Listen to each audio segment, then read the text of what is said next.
By the way, there's two great ant movies, those animated movies. There's one, A Bug's Life, and the other one called Ants with a Z. My preference is the one Ants with a Z. Please watch that movie. The main character is very much like me, Citizenkong, in many ways. I was dating a girl at the time we went to go see that movie. She goes, "That guy reminded me of you." But he was a peace-loving ant, okay? And the message is not about conformity. You know, it's about, you know, being ourselves and more of an egalitarian system. There's a lot to be said for ant colonies and bee colonies as a model of society. I prefer the bees, though. They're not always trying to wage war. And this is what I had an argument with somebody where they were talking about a wonderful new system, you know. And I said, you know, thoughts are great ideas, but show me a working model. That's what I want to see, you know. Because it might be all well and good in your little thought experiment where in your head, yeah, there's no government, we leave everything up, you know, no regulation, and, you know, it'll balance itself out. The woman that should not be named, she reminded me, there's somebody named Adam Smith calling it the invisible hand. But it doesn't work that way in reality, because if we leave it up to the invisible hand, it's very erratic. People die, people starve, you know. Markets rise and fall, and there's crashes. There's men jumping out of buildings because of all the fortunes they've lost. There's so many people that are against the Federal Reserve, and I can see it's a spooky thing, the Federal Reserve.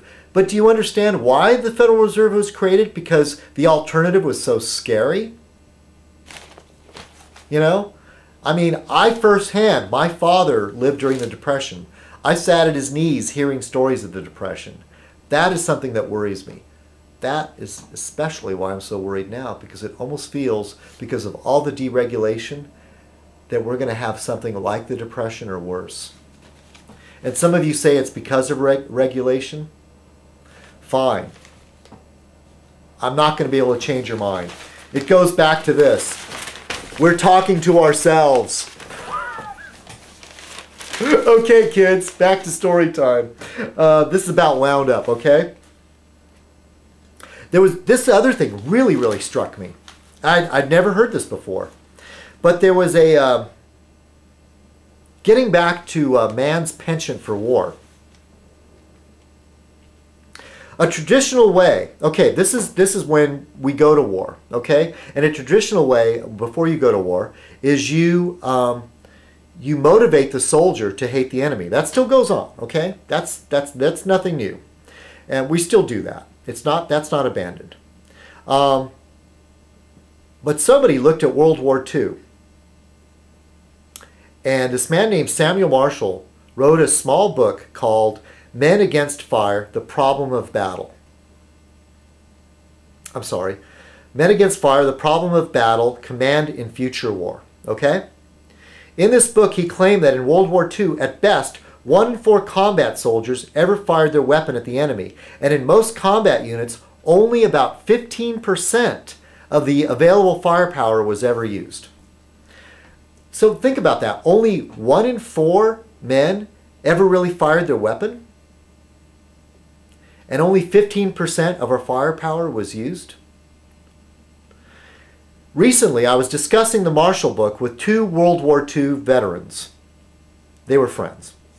The one who had not been in combat found the report hard to believe. But the other, who had served in the infantry in Europe, said, I had a machine gun. I never fired the thing. This is kind of mind-blowing in a way. That even though there was all those men dying, I mean, God, people being slaughtered. But when it came to like using 100% of our firepower, that we were nowhere near it, at least in all these different skirmishes that were happening in Europe. And this one man said to the other one, the one who didn't see battle, said to the other one who had a machine gun, said, why not? He said, if you fired it, they'd shoot back at you. Can you blame the guy? You're out there like you've got your machine gun, you're walking through the forest, you know there's some Krauts over there, some Germans, I'm sorry. You know, watching too many old World War II movies. And then you think, wow, if I open up on those guys, they'll start firing back. And this is the other thing about World War II. It was a draft. So you had a lot more normal guys going out there to fight the war instead of all these guys like, oh yeah, I want to go fight, man. That's the only thing he ever like dreamed of his whole life was being a soldier. Makes a difference. It really does.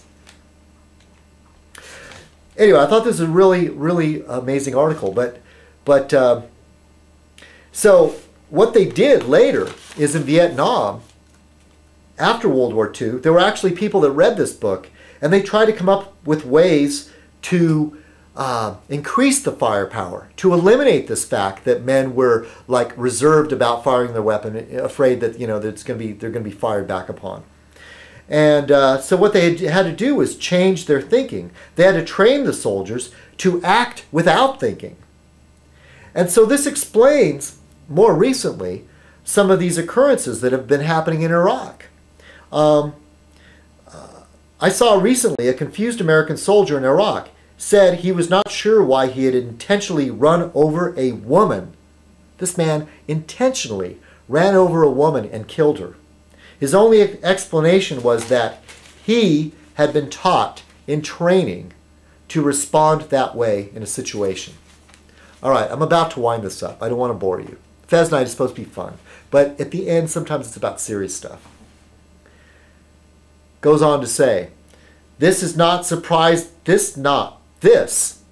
example of a soldier running over a woman and killing her, not surprisingly, creates a psychological problem. A psychiatrist specializing in the trauma of Vietnam veterans, and this is another example where the Vietnam vets were trained this way. It's even worse now because the Vietnam vets were not voluntary, they were drafted. But our soldiers today are volunteers. They want to fight. Anyways, I'm running out of tape, so I have to end this. But creates psychological problems for getting men to do things that inherently they think are wrong. And that's part of the new army. All right, this is Citizen Kong. I need to wind this up. It went on really long.